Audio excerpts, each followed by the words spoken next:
કરવાના મેમરી સંગ્રહ કરવાના હવે એમાં આપણે મેમરી સંગ્રહ કરવાની ક્ષમતા કેટલી સાઈઝ કેમાં શું કહેવાય એ આપણે કોષ્ટક આપણે આપવું પડશે. પહેલું છે 1 બીટ બરાબર સિંગલ ડિજિટ 1 અથવા 0.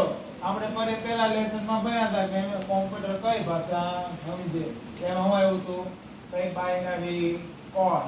અહીં આપણને હું આપ્યું બાઇનરી ડિજિટ 1 અથવા 0 હોય.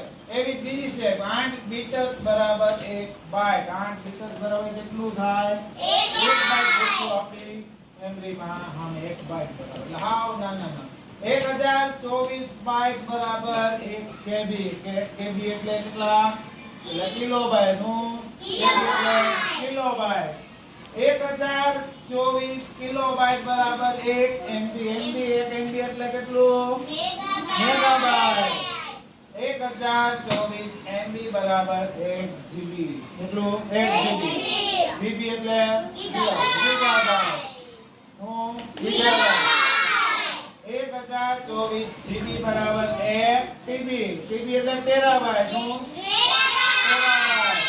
1024 TB બરાબર 1 TB. TB એટલે ટેરાબાઇટ. 1024 TB બરાબર 1 MB. MB એટલે મેગાબાઇટ. આ કોષ્ટક આખું આપણને આવડવું જોઈએ.